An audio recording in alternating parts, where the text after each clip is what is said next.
Hello and welcome to this episode of The Get In, the official podcast of Central Youth Theatre. It's been a while since our last episode. We did have a really exciting episode planned for November, but as anyone at CYT will know at the moment, there's a lot going on. But we will cover some of that in today's episode. Thank you to everyone who watched our first episode and followed, subscribed, commented in any way. It's really great to hear from you and your engagement. So please, if you have any feedback or any ideas you want us to cover in future episodes, please do send a message in. We'd love to hear from you. So today's episode, it's the first in a new category of episode called Production Meeting. And Production Meeting will be where we'll focus in on an upcoming production at CYT. And today we're going to take a little look at the upcoming CYT staff and trustees Panto. I'm in it, Holly's in it, everyone who works at CYT is in it, so it's bound to be a great show. But we'll also, as you can see, it's that time of year again. We're going to have a little bumper edition Xmas episode. So the running order will essentially be, I'm going to talk to Darcy Smith about sort of how she spends her Christmas and what's going on with the juniors at the moment, because they're about to do an exciting Christmas showback or Christmas crackers. So we're going to speak to her. Then we're going to talk to Simon Quinn about the Panto. We're going to show you some special footage from inside the rehearsal room and talk to him about what the show is all about, where you can see it. And then finally, we're going to have a special sort of interview with Holly Parry about reviewing 2024 and what we're looking forward to in the new year. So please stay tuned and hope you enjoy.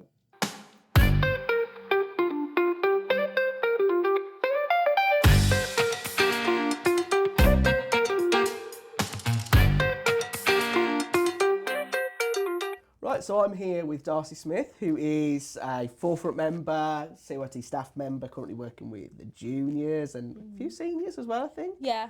Just to start us off, could you tell us about what happened to the tree?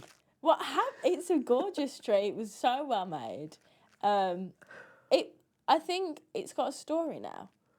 It's been thrown across the room. Yeah. Kicked. It was treated well. It's got heart. For those who follow us on our socials, you'll have seen on the time lapse that's probably not much love. Tough love.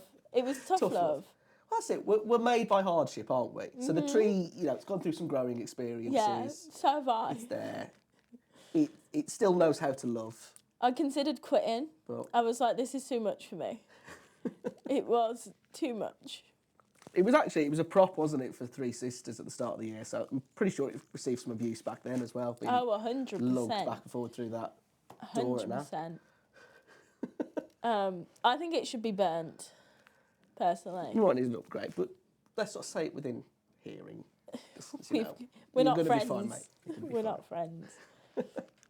Cool, so I'm just going to play like a little fun game. Christmas this or that, basically. I'm going to list two things to you. You tell me which one you prefer, and we can have a little chat about it. Okay. So just to start us off nice and easy and actually on theme, do you have a real tree or an artificial tree at Christmas? Artificial, 100%. Artificial. Did you ever have a real tree? No. I think because I have cats, like the thought of a real tree with a cat, 3 cats, awful. And George, like... all of that combined seems like an awful combination. I think real trees look real cute and they probably smell great, but they look like they also make a mess with all the pine needles and they're not friendly for cats or George. I love how you put them together. 3 cats and George. Yeah, they're the same. Cool. Mince pie or mulled wine? I think mince pies, to an extent, are overrated. Yeah, I like a bit of mulled wine. Though, I only recently discovered that it's red wine. I was so shocked. I was like, I get it. But in my head, red wine is so, like, red wine. And, like... Whereas, like, mulled wine is very, like... mulled wine-y. I don't know how to explain it. It took me a while to get around to mulled wine because of the spice in it. But yeah, you're right about mince pies. I've never been a fan. I think I'll have one, but, like, that's it. Like, I'm not like, oh, where's my mince pie? But like mulled wine, I prefer that it's spicy. I don't like red wine, but I like mulled wine. Do you prefer hosting Christmas or visiting somebody else? I think I prefer doing it at my house, I think, actually. Because, like, have you saw people who aren't vegan try and make vegan food? It's awful. It's awful. I've done Christmas once at someone's house, and I rock up to the house, and they've like I've had sweet potato mashed potatoes with gravy, and then they put this like weird spinach thing instead of meat, and I'm like, this is awful, and I had to eat it. So no. Yeah, I've had a little bit of vegan food over the years, but yeah, never an roast or anything like that. I think vegan food needs to get better. That's my opinion. That's a general note for the world. Note for the world. Needs to better get vegan better. food for me, please. So are you an early riser on Christmas Day, or do you sleep in? Out of not my own choice, out my siblings' choice, George, I get up early. If it was my own choice, I'd probably stay in bed because the presents are still there. Yeah, they're not later on. And the day is so long. Once you've opened the presents, you're like, well, it's 5 a.m. I can't have my lunch. Yeah. So you just kind of sat there. Yeah, I used to get up really early, like 1, 2 in the morning. That's insane. Yeah, I think I used to basically double barrel the day. Do you know what I mean? I just used to not sleep, I think, really. Wow. And you just you got up and opened presents at 1 a.m. or did? Yeah. Yeah. And my family, my mum would tell me to go back to bed. Yeah. Like it's 1 a.m. My parents, they tried. Poor Anthony. Yeah, no, I was very eager. I was young. No. Yeah. I think we're like 8 a.m. Like not 1 a.m. Yeah. Like 8 a.m. It's early, but it's not 1 a.m. No. Yeah, I mean that's more sensible. I do that now, but I'll probably actually a bit later. You wake Anthony up at 8 a.m. Can we open Come presents? Are you a fan of Christmas Eve or Christmas Day? The build-ups are always better than the day. Like Christmas Eve, it's like everyone's excited. You watch the Christmas films. You got a Christmas Eve box in my family. Yeah. You get like a little box. I'm like, that's so cute. And then Christmas happens, and the morning's great. And by the evening, you're like, oh, it's over. It's all done for a year. Yeah, I'd agree, because definitely on Christmas Day, once you have all the food as well, as nice as that is, then you just feel horrible. Yeah. So yeah, Christmas Eve, that anticipation. Yeah. I think so much better. Christmas markets or Panto? Well, I work at a pantomime, and I think Christmas markets, every time I go to one, I'm disappointed. Really? Because I'm like, why do I need to spend £8 for a mulled wine? Why am I spending 20 quid for a glass chicken? Like, that was my mum's gift one year. But I realised I should give that context. It was a glass. And I'm like, every time I go, I'm like... But like at pantomime, everyone's always so happy. Like the audience. Obviously, it's not your cup of tea, I can tell. But like, once you've watched it 20 times, then you're like...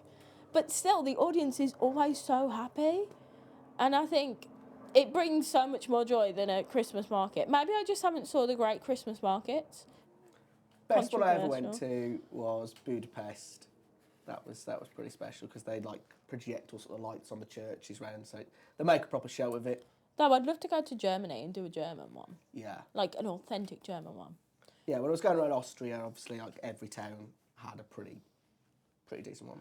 But yeah, no, I think for me it's because I like the cold. I love the cold. So I like being out there, wrapped up, bit of mulled wine, walk around. I probably don't really buy much from the stalls, but No. just going round, I quite like. But you could be at the Panto with a mulled wine. Could I? They sell it at the Grand. Well, maybe I'll. Yeah, come the Grand.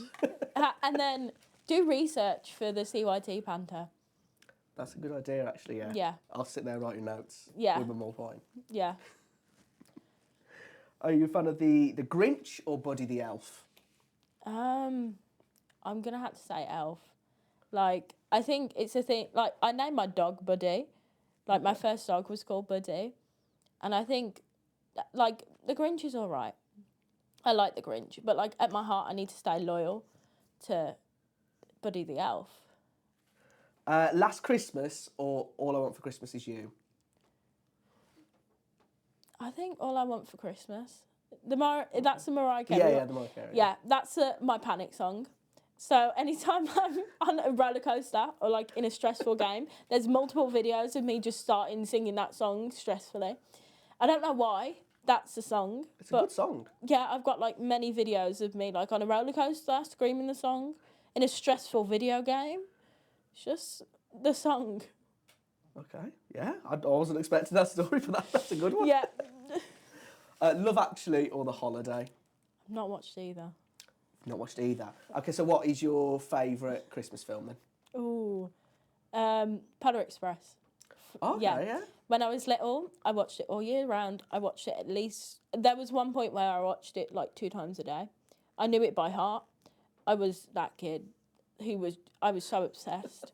Yeah, so I have to, out of loyalty, go for that one. Polar Express. Yeah. Yeah, but that's a task. Love Actually and The Holiday. I think The Holiday's on Netflix, I'm pretty sure. Yeah.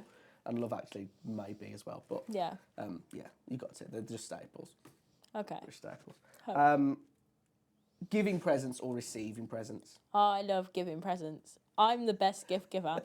My favourite gift that I keep giving people, well, not keep giving, but my favourite theme for gifts are things with my face on. Pharrell's got a blanket with my face on. Lovely. Joel's got a pillow with my face on. It's my favourite gift. Like, Merry Christmas, here's my face. I think Pharrell's got socks for his birthday with my face on. Like, it's my favourite thing to give. Fantastic. Lovely. Right, so before I let you go, I understand the juniors are working towards a sort of Christmas showback. Could you tell us a little bit more about that? Yeah, so it's called the Christmas Crackers, and it's like loads of different like mini scenes, and it's like a whole showback, and there's like comedy, there's some Shakespeare, you'll be happy to know. Which Shakespeare? Macbeth. Yeah, there's a bit of Macbeth in it. Not the original language. I'm really sorry. Well, no, I understand that. I did Macbeth when I was a kid, probably their age. Yeah. And it wasn't in the Shakespearean language. I did. So. The insert they're doing is from one that I did at their age. But yeah, there's bananas and Brussels sprouts. And there is mince pies.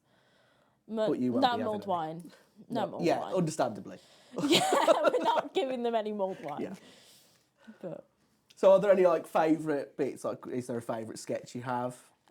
my favourite, so in the Sunday one, there's this like, they do like this videos that are shown. And one of them is Katie getting loads of cream just pied in the face. Same with Simon. And there's a fantastic video of just Katie standing there with her like covered in shaving foam. I get water like tipped on me, but it's not as good as Katie getting absolutely covered in shaving foam. So I think that's my highlight.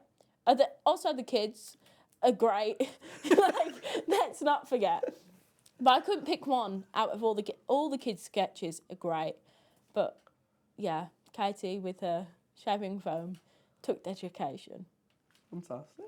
Cool. So before I let you go, who did you play in the Nativity as a kid? So I was a door once. Door. You know, innkeeper, knock on the door. You just And then I upgraded to innkeeper's daughter. So you can always get somewhere in life, kids. That's it, yeah. You can go from door to innkeeper's daughter. Innkeeper's daughter. Lovely. Well, thank you, Darcy, for coming to speak to us.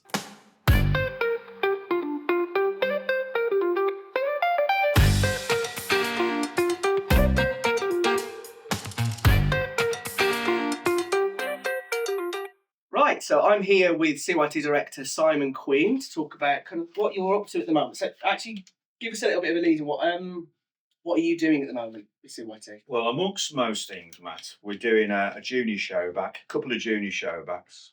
We've just finished with acting up, so for Christmas break. But the big thing we're working on is the CYT staff and trustee Panto. Yeah, which is exactly what I've brought you in to talk about. As much, yeah. So I'm sure most people are, but anyone who might be unfamiliar, yeah. how does a panto work? What are the rules? What are the rules?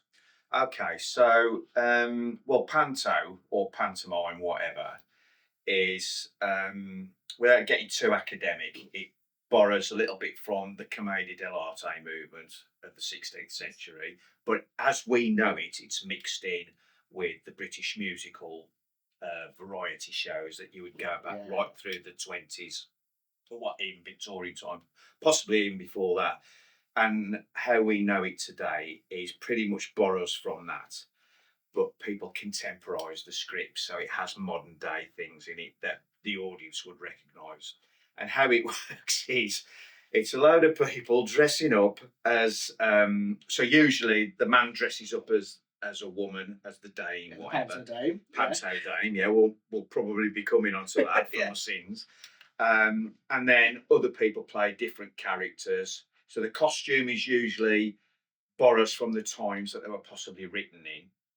And how it works is generally people would take a well-known fairy tale, so one of the Grimm fairy tales, or something like Cinderella, or something from the Arabian Nights, which is Aladdin, and then they would add music and dance to it, loads of musical "it's behind you" jokes, pie routines, all that sort of thing, so that it's just a laugh. Really, it's hard work, but that the audiences will recognise as something that's slapstick, funny, hopefully.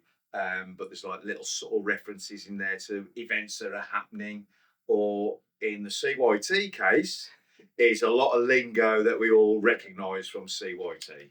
I mean, that's the thing. It's kind of staple, isn't it, of every Christmas in theatres. It's kind of a recognised tradition. Yeah. Every Christmas people can go and see a panto. And like you say, I think the nice thing about it is the pop culture references. It can constantly be updated. Yeah, absolutely. It's the cultural from bygone age mixed in with popular culture, as you say. I mean, my first pantomime, I can't remember.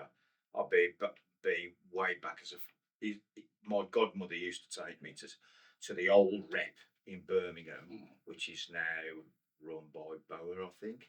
Yeah, I think it's been through some difficulty at the moment, but it's great theatre, isn't it? Absolutely. Oh, I mean, I'm lucky enough to have performed there, as you probably have yourself, but it's in the old day. And when people say, "Oh, you can smell the grease paint and all that," you could literally smell it. Theatre, isn't it? Yeah. And they would have like some really well-known, famous people from the 60s and 70s perform there. Yeah, a lot of people started there, like Brian Cox. Pretty much all the sort of staple theatre names started. Yeah, absolutely. And I can remember seeing The Wind in the Willows that was done as Toad of Toad Hall. And I remember seeing Peter Pan and things like that. And that's what got me into theatre, because once you're in there, you're just enthused by the magical experience of it.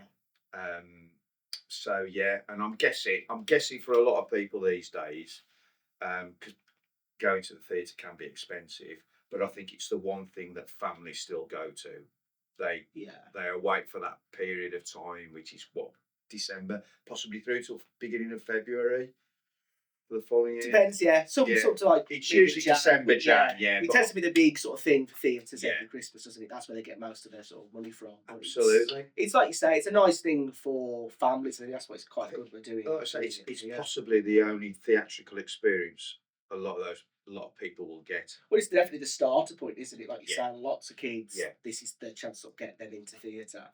Yeah, I can't remember my first panto. I have a feeling it might have been Dick Whittington at the Hippodrome. Yeah.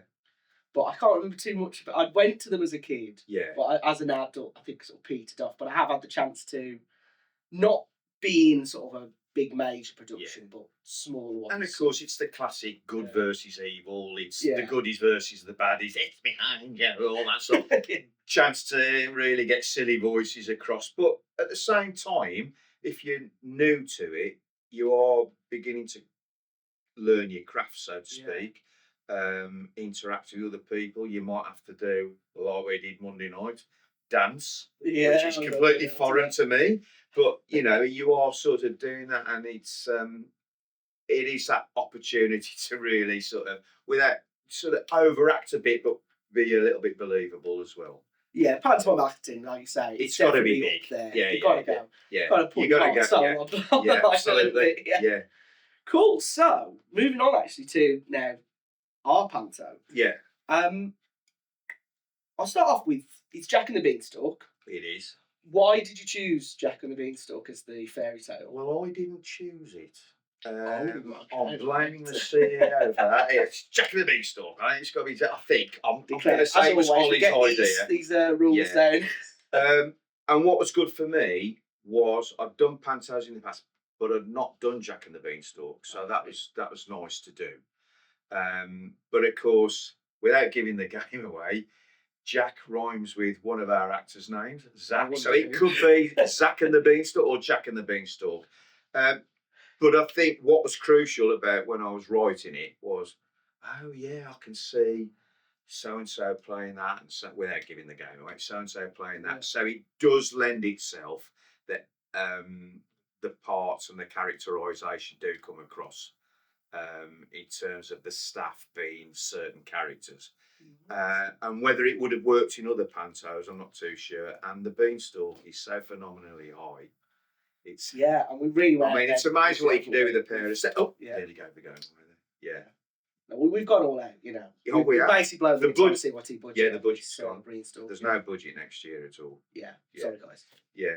So yeah, from that point of view, and you've got your stereotypical baddies in there, and you've got your goodies, and you've got the love interest. We've got a couple of routines, and also, of course, what do you want? You want a bit of audience participation. It lends itself that some of our younger participants will hopefully get involved somewhere along the storyline. So there'll be a lot in there that involved in a lot of We're cramming a lot in an hour, an hour and 10 maybe. It's going to be. Yeah, it's a very tight, fast-paced show. Definitely. Yeah.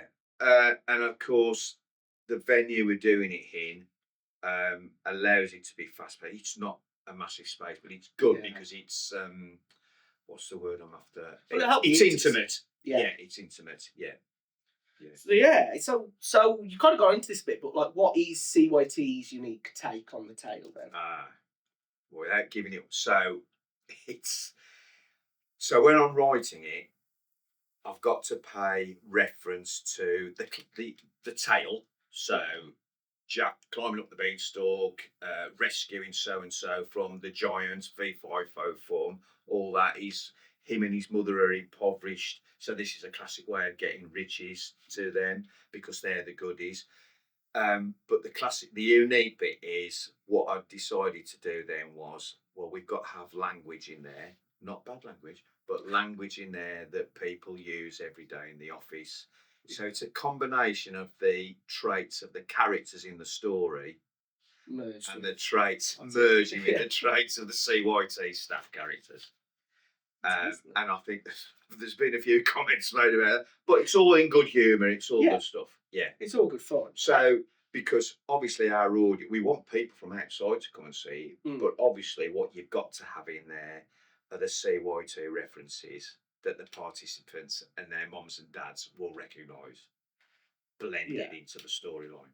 Well, that's it. It's for them, isn't it? At the end. Yeah. Well, we're putting ourselves out there. To give them a good time. Yeah, and I think obviously we're there doing the workshops and the productions that we are allowing them or encouraging them to do. So for an hour or a couple of hours, it gives them an opportunity to see what we can do or what we can't do. Exactly, have a good laugh at us. Yeah. So we've been in rehearsals for a few weeks now. What's it like actually having all the staff team working together in the room?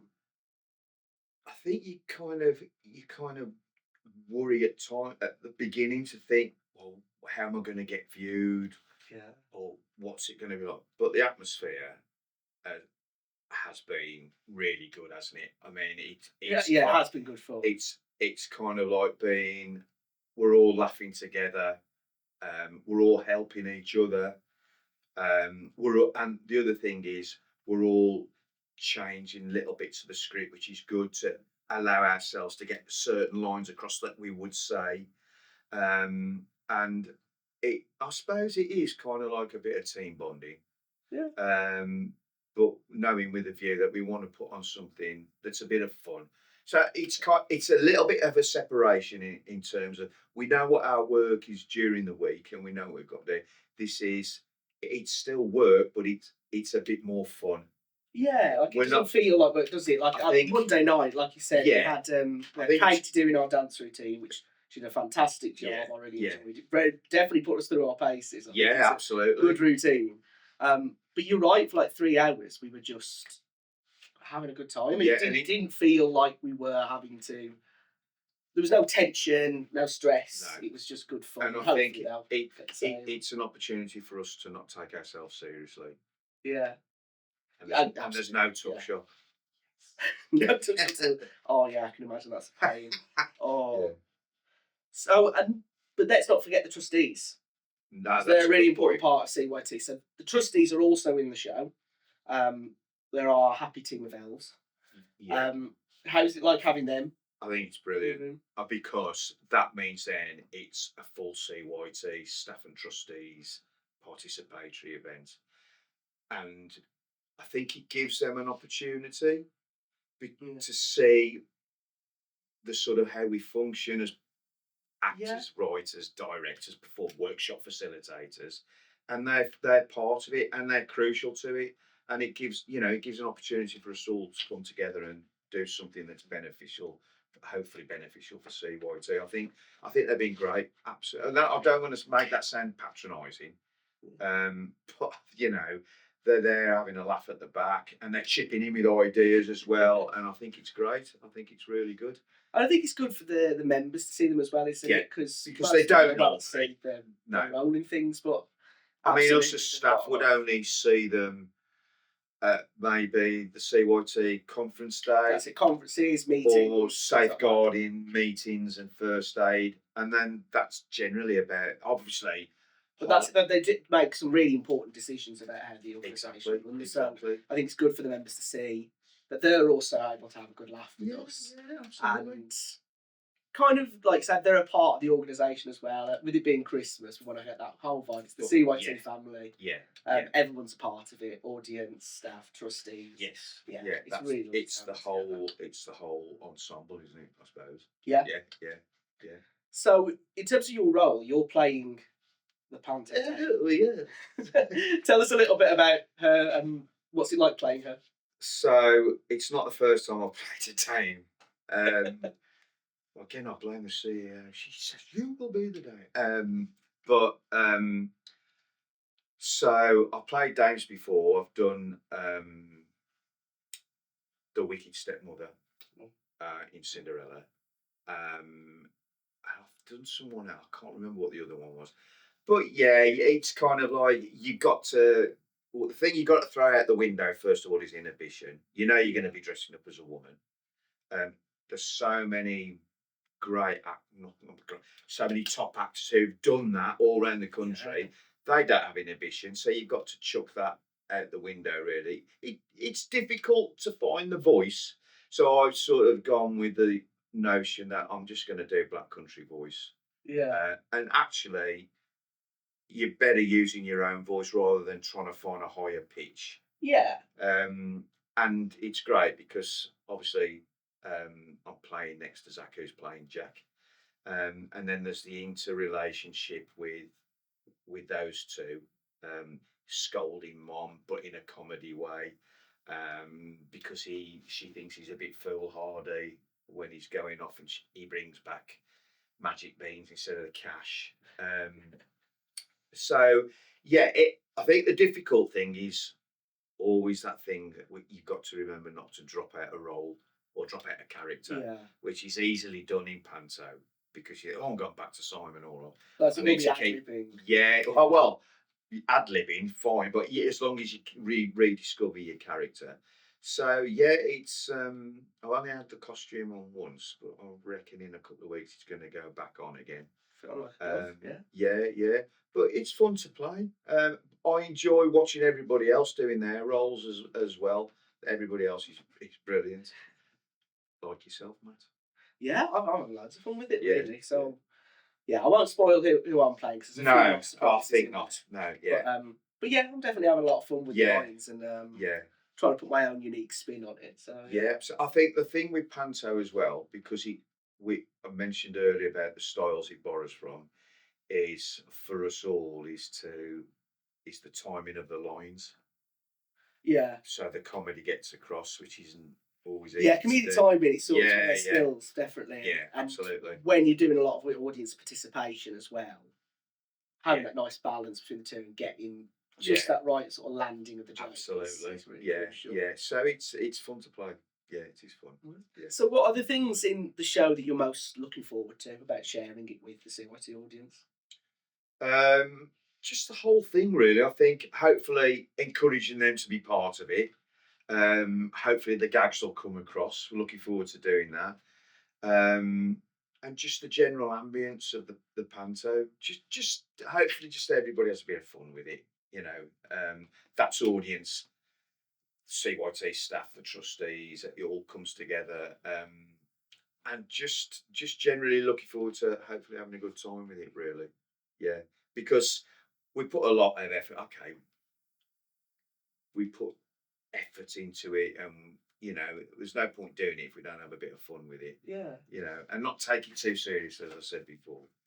So, other than that, I know one thing I'm not looking forward to, but I'll be giving the game away if it said what it was, so I'm not going to say it. Okay, so we'll have to look for that. Yeah. Which, on that point, without spoiling anything, can you tease what surprises might be in store for those CYT members that know us? Yeah, okay. So want to see us make a fool of ourselves, but let's be honest. Okay, so you'll see a lot of the CYT guys as characters, and people, hopefully people in the audience go, oh yeah, that's what happened. Lots of in-jokes. Lots of in-jokes. Lot of references to CYT participatory games. Yeah, without giving the game away. There'll be lots of shaving foam. Okay. Yeah. There'll be some goodies. Oh, treats for treats and goodies, and there'll be invitations for our younger members to help Jack out in his hour of need. So there are some roles still available. Yes, Castings will be released soon. Yeah, and probably the wackiest dance routine that you've ever seen without giving the game away. Yeah, I mean, I loved it, to be honest. I was watching that video back. What else? I can't. Watch out for a quality piece of wrapping, as in not Christmas wrapping, Stormzy wrapping. Yeah. Okay. Yeah. I'm not going to say who's doing it. Yeah, we're going to keep Storm. It's Storm, but it's a good one. Yeah. So if people haven't booked already, why should they book? Oh, because what else are you going to do on Sunday the 22nd of December other than having a fun day out for an hour and 10 minutes? It's your opportunity to see your CYT staff and trustees as you've never seen them before, and probably will never see them again. Exactly. All those times we tell you what to do, this is your chance to have a good old laugh. Absolutely. Yeah. So it's a panto. It's Christmas. Yeah. So good time. Me, who's normally bar humbug, won't be bar humbug in this sort of context. And it's where's it at? Chillington Working Men's and Social Club. Yeah, so it's Sunday the 22nd December, Chillington Working Men's Club. Yeah. 6 p.m. and 2 p.m. 2 p.m. shows. Yeah. Booking details you can find on all our socials. Yeah. So get booking, everyone, guys. Yeah. Thank you, Simon. No, thank you, Matt.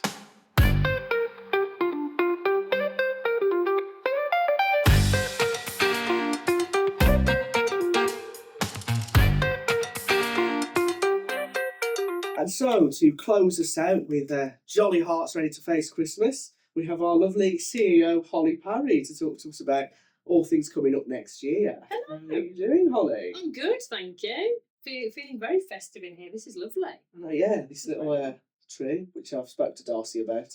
Yeah. Yeah. I said lovely. That word doesn't cover the tree, though. We're positive, optimistic people, aren't we? So we look at that and go, oh, there's love there. It's a work in progress. It's mainly love. We've got Annie's. What is the story behind this thing? So 2 years ago, we did Christmas workshops where we did a bit of drama, a bit of craft. And Annie was running the craft workshop, and I'm not sure why she was doing it because she's so bad at craft. And she admits that, she knows it. And so she got so angry making these paper plate snowflakes that she made that and was like, it's awful, it's just awful. And she got really kind of aggravated at her own lack of skill. And so in order to make her feel better about it, I said, well, your rubbish craft can go on the top of the tree forevermore. So even though Annie's no longer in the staff team, she lives on as our rubbish star on the tree. So in terms of your Christmas, what does Christmas have in store for Holly Parry? I really hope a rest. I'd really like to sit down and not think. Yeah, I think it's been such an incredibly busy and wonderful year at CYT. But because there's been multiple projects and workshops on top of everything, I'm really looking forward to sitting down and everybody slowing down and my phone not beeping with a logistical problem. Obviously, we've got the staff panto first, but after that, then a rest. That's what I hope Christmas will bring for me. Yeah, just had Simon giving us all the goss on the Panto. How are you feeling about it? I'm nervous because, without giving too much away, a lot of my lines are like chunky. Yeah, I got blocks of text. Yeah, like everybody else seems to have dialogue, I seem to have monologues. And I am excited about it. But what Simon's done very masterfully is he's written these characters almost so close to the bone in terms of true personality. It's fantastically hilarious, or it could be really offensive. But I think he's just walked the line. It's the boundary, doesn't it? Just on the boundary. So, you know, a lot of my, I mean, I won't say too much, but a lot of my paragraphs of text are just shouting at people, telling people to do things. So, oh no, there's real anguish in that. So, yeah, I am excited. I'm really excited for it, but I'm just nervous to learn my lines because, you know, what I'm going to masterfully do, very cleverly do, to show the CYT members what we mean when we say get yourselves out of it, is I'm going to learn the lines. An approximation. Yeah, and then I'm going to get myself out of it, you know, to show them what that skill really is on its feet. That's my plan. Cool. And just to put a caveat on that, Holly is a very lovely boss. You are shouting us all the time. I thought you were just to put a caveat on that, Holly will learn her lines. That is absolutely appropriate. So are there any traditions that you hold about Christmas, like in the household, things you do Christmas Eve? Or I've got traditions with my family, so the Phillipses. You know, I grew up doing certain traditions, and then we've got the Parry traditions that my in-laws do. And we kind of try and stick to them. So Christmas Eve, we always go around to my parents' house and we do a buffet. More recently, we've always been doing fancy dress. There's a theme. This year, the theme is come as a Christmas character from your favourite Christmas film. okay. So I might go as the bird lady from Home Alone 2. Oh, that is a good choice. Quite niche. Yeah. But, you know, easily doable. Wrap some scarves and things on, find some birds for my shoulder.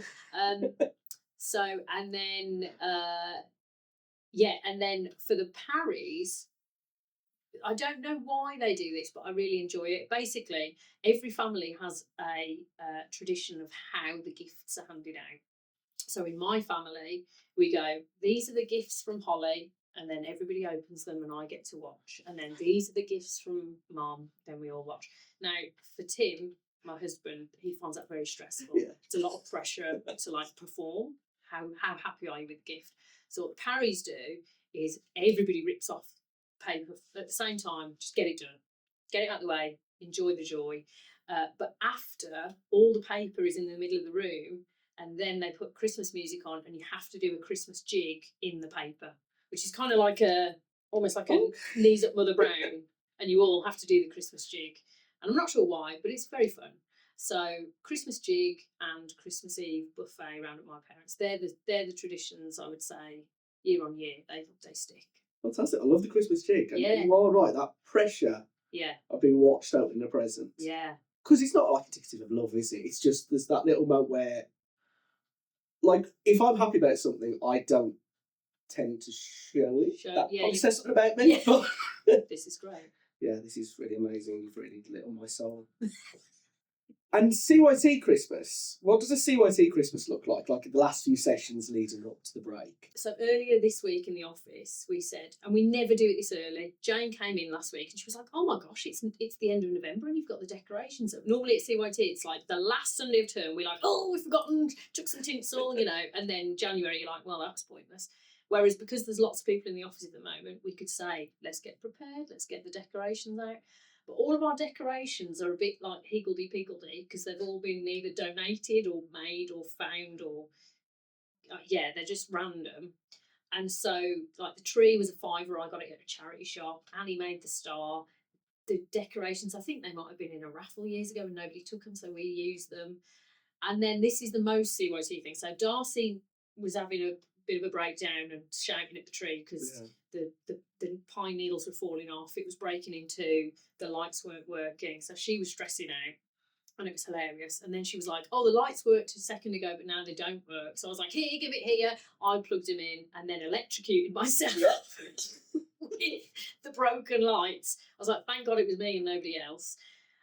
So in terms of like the feeling of a CYT Christmas, it's that.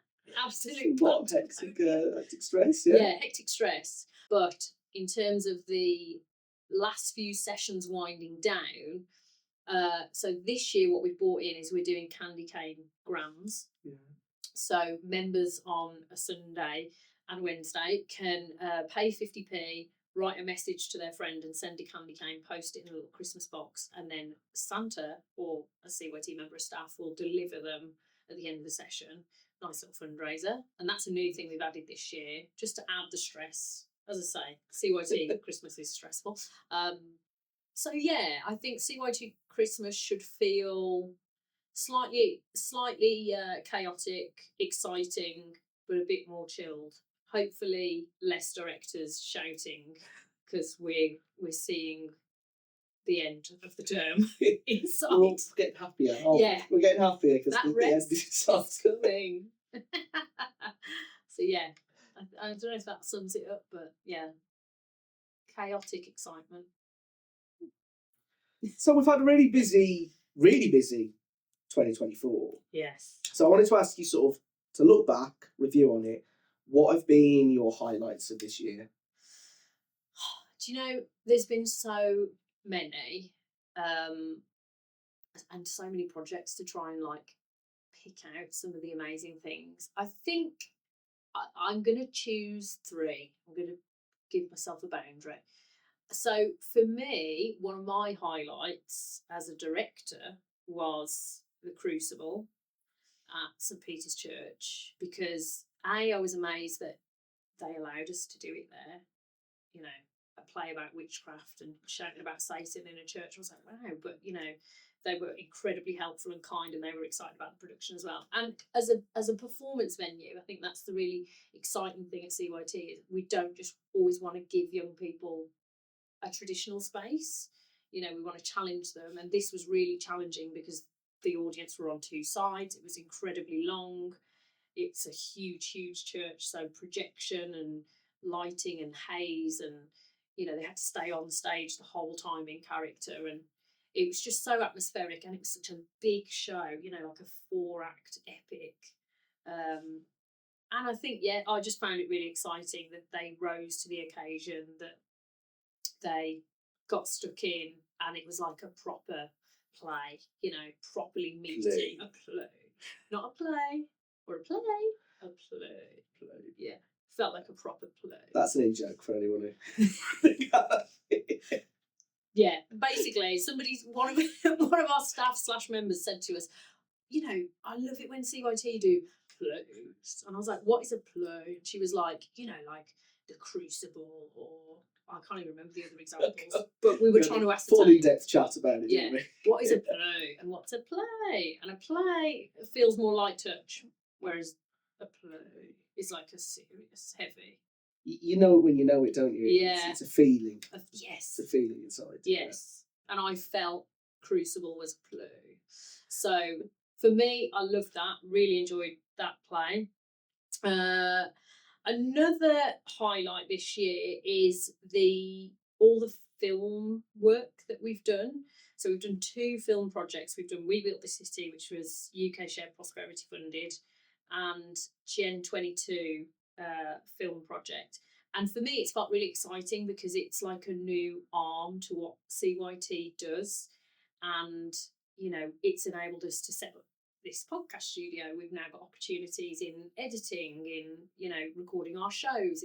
We've got equipment, we've got incredible volunteers and participants. Emily, who's behind the camera right now, I'm looking at her and she's smiling at me and doing all the filming. It's like, it's opened up this whole new avenue. So it's not just, if you're a member of CYT, come and do acting. It's like, do you want to do editing? Do you want to do video production?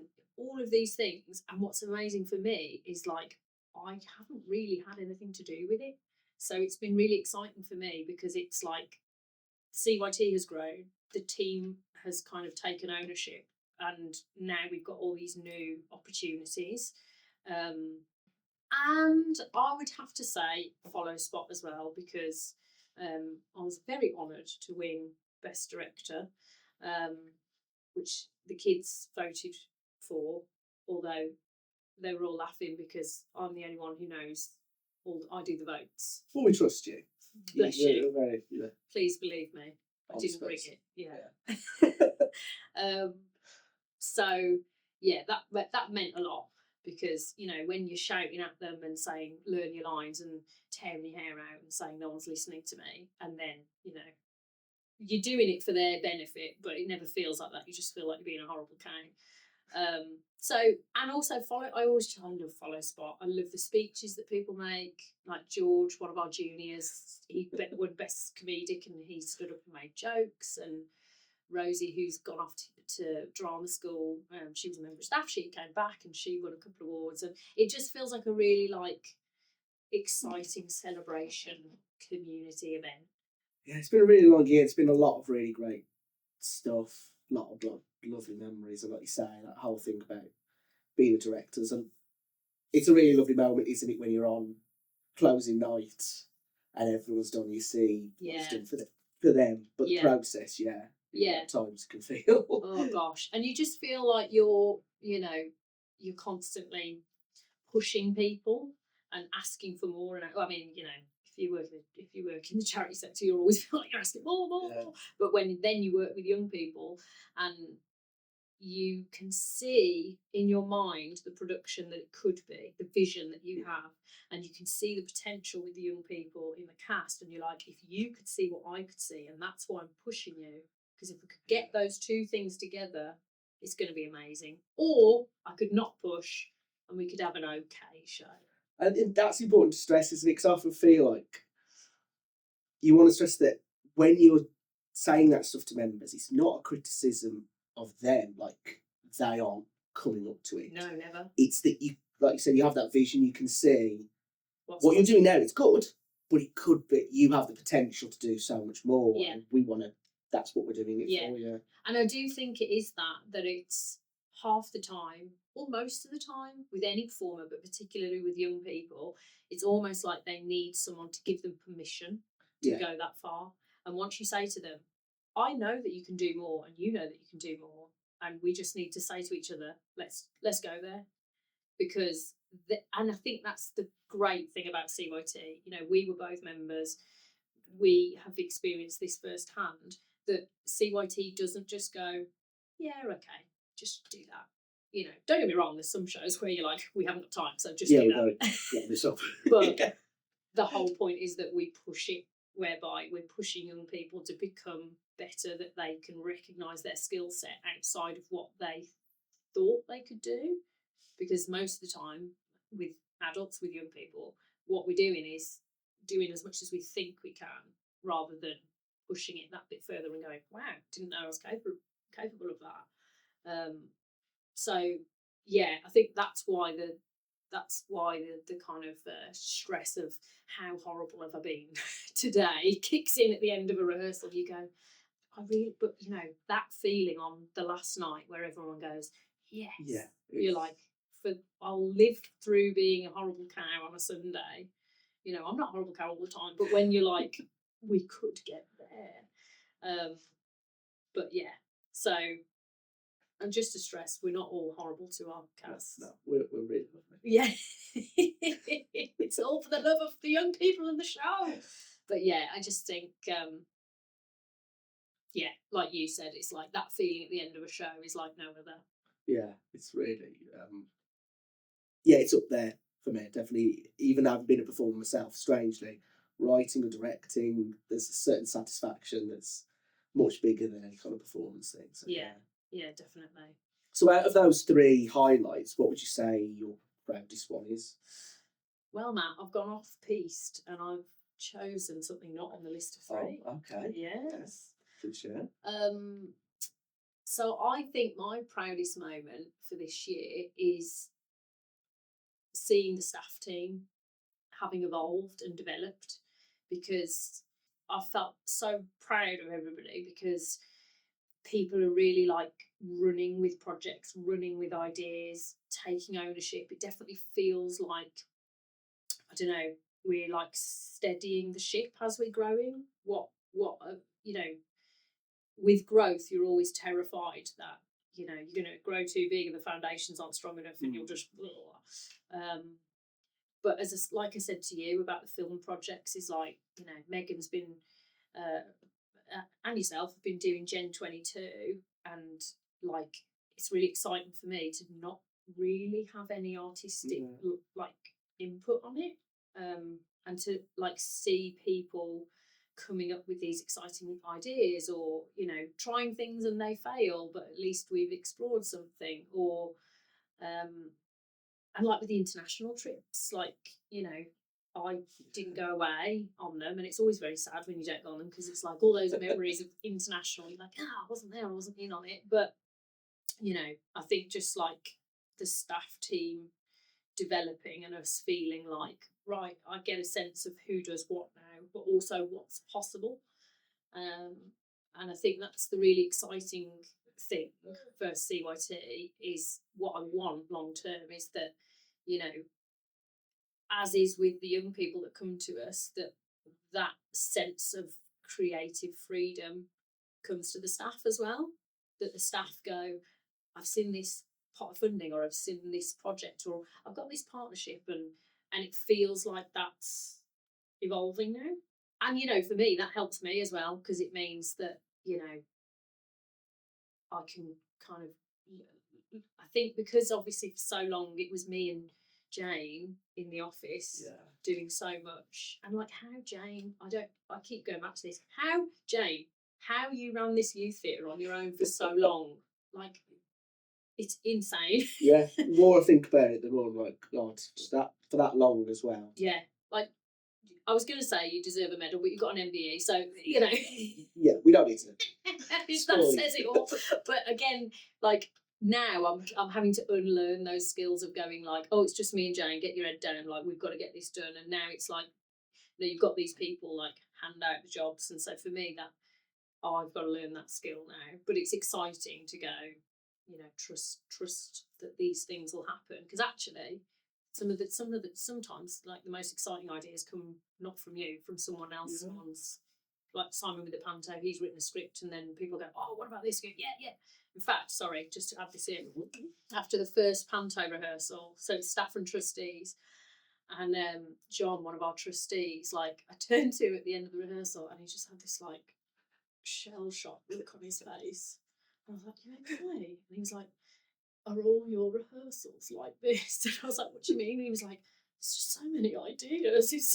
And obviously, because there's like 8 directors in the room. Yeah, the first one was throwing ideas in the pot. Wouldn't it be funny? Or what about if like, oh, get that sound effect? And like, for us, we're used to that like ping, ping, ping, ping, ping. But I guess if you're new to it, that is it could be overwhelming. Yeah. And I was like, yeah, I guess it is. Sorry. But for me, that feels exciting, that it's like everyone throwing ideas in the pot, going, what about this? What about this? So yeah, I think that would be this year my proudest moment. It's like saying thank you to the team, because you've carried it. Thank you, Holly, as well. So now, looking ahead, what are 3 things you're looking forward to next year? Oh, lots. So, first of all, I'm going to say, as part of the First Steps on the Ladder project, so on the 16th of February, we've got a huge Creative Careers conference that Jane is coordinating. She spoke about it on the podcast last time, and I'm really excited about that because we're going to have over 20 industry professionals, many of them who are ex-CYT, coming back to Wolverhampton to talk about their jobs, to talk about how they got into the industry. And Saturday just gone, we did an all-day workshop with Andy McCarthy, who is DSM. Well, he's freelance, so he does works with a lot of different companies, but he kind of talked about his experiences, working on, is it the Players King or the Kings? Player Kings. Player Kings. Yeah. I always say it wrong, forgive me, Andy. But he was talking about his experience of working on that show, and I know it sounds really silly, but when you don't do that role and someone breaks it down for you, it's mind-blowing to go, wow, you do this as your job, and he showed us how to do a prompt copy, and he showed us, we heard him calling the script on a show, and for me it was fast. Like, I learned so much. I mean, I was a proper keenie bean in the workshop. I was like, that's a good question. Can I ask you a question? But it was so fascinating to get an insight into another creative career that's outside of what I do. I'm also very excited to be directing Little Women, because it's really funny actually. When we were looking at what plays to do, I remember sitting in the office and Faye said to me, "What about Little Women?" And I was like, "Oh yeah, there's something in that. I think that might work." And of course, all the young people absolutely love it because there's been a Timothée Chalamet film, so everyone's like red hot, excited for it. They're there. So I'm very excited to do that, and I'm excited because the cast are excited. We've got a script, and already they're like, "Oh, I really feel like this moment is missing," or "What about my character for this?" And in the film and in the text, and so that feels exciting because they genuinely are passionate about it. Although the only stress with that is because everybody's been so keen to be in it, and it's quite a small cast, I've had to double cast, which now means that on the nights they're not playing their characters, they're playing ensemble, and I've got to work out, when I'm like, right, in show 1 you're playing Joe, but in show 2 you've got to carry this trunk on and set it stage left, and you have to, that's complex. So I'm very excited for that. And then in May we're going to be hosting the Italian group from TPZ Brixton, doing like a mini exchange in Wolverhampton. So I'm really excited to welcome them back here. We'll do workshops and shows, and I'd be really excited to host some international groups again here in Wolverhampton. Although I do need to find some funding and sponsorship for that. So if anyone's listening and fancies chatting to me, need some sponsorship, need some donations. So always got to fund these things. Just got to plug that there. And then the other thing to say is we're working 2025. We're going to be doing a wider range of venues, performance venues. So we're at the Lit Fest at the Arena Theatre in February. We're at Dormston in March, and again in June. We're at New Hampton. But it just feels exciting because there's new performance venues that we haven't been to before or in a long time. Because, once we've mastered these new venues, hopefully they might become, regular haunts for us. Yeah. And if you had a vision, let's say we're sat here in 12 months' time. Yes. And you've played out your vision for how you want CYT to look, what would that be? You always dream someone's just going to call you up and go, £5 million to CYT, but done. Then you haven't got to scrabble around and do 5 quizzes and write million funding bids. But I think more realistically, I would love also, I'd like to expand all of our provision. And so, like at the moment, we do an outreach workshop every week at Warstones Primary School. And the dream would be that, every night of the week we're doing regular outreach workshops at primary schools.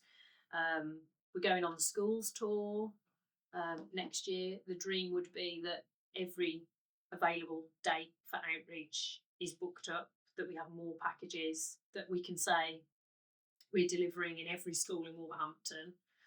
And also that there's enough hours in the day to do everything. That would be the dream. It's never enough. There's never enough time. So yeah, the dream would be that we expand, but that time almost blesses us, and that there's time in the diary to do that. And that somebody calls me up and goes, 5 million. I don't know why it's 5 million, but it is apparently. That's apparently what we need. That's what we need. Please. So yeah. And then finally, do you have a special Christmas message for all the members, former members, staff, trustees, supporters? So my message to the members is learn your lines. Okay. If you've got shows coming up, learn your lines always. No, my message is, yeah, of course, learn your lines. But do you know what? I'm going to say it's Christmas. Everything should be jolly. So I'm going to say to the members, thank you for keeping us CYT staff young, because you never feel quite so old as when the CYT members are telling you how out of touch you are. So, yeah. Like the other day, I walked into rehearsal and someone went, Holly, you look very contemporary. And I was like, what? Why? And then somebody else chirped in and went, not with those socks, they're terrible. And hang on, we'd never wear those shoes in our generation. And I was like, whoa. Guys, I'm just, I'm literally coming to direct you. Like, please don't direct me. But if anything, I kind of like it. They teach us new words. They teach us new phrases. They show us how to dress, apparently. So thank you for keeping us young and on our toes, but also learn your lines. My message to the former members is I want to say thank you for always being there for CYT and making.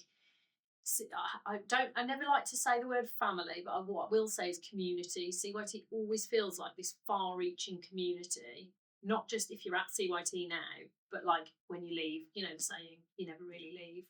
And like it just gives you that warm feeling when you speak to anyone who's a former member of CYT. It's almost like, I don't know, you are part of something bigger, and you always feel that the support is there. So like, even though you might be getting electrocuted in the office and tearing your hair out because no one knows their lines, outside of that, there's all these former members who've had the same experience as you going through it, and I don't know, you just somehow feel that support. And so thank you to all the former members who hopefully are listening to this, who are hopefully, involved in the conference or just, give CYT a shout out in some way, shape or form. So thank you to former members. Who else? Trustees and staff, thank you for all your hard work, and thank you for the pantomime as well, because everyone's rehearsing really hard, learning dance routines, learning lines. We're all out of our comfort zone. Not just that, but like year round, when I suddenly pick up the phone and go, I need help, or find raffle prizes, or we can't do what we do without everybody's support, and the supporters, regular donors to CYT. They really they enable us to do what we do. So even though you might not be in the CYT office or in the CYT rehearsal room, it's like we're this huge web of support, and we only are able to do what we do because of them. So I guess my overall arcing Christmas message is thank you, and hopefully it will continue on into the new year, I would say. Yeah. So yeah. Well, thanks for speaking to us, Holly. Yeah. That's all we have time for in this sort of special bumper edition Xmas episode. So remember to like, subscribe, follow, engage with us as much as you can. We love to hear from you, and we'd like to get your thoughts for upcoming episodes. There'll be a load of new ideas in the new year, but till then, have a wonderful Christmas and a happy new year, and see you soon.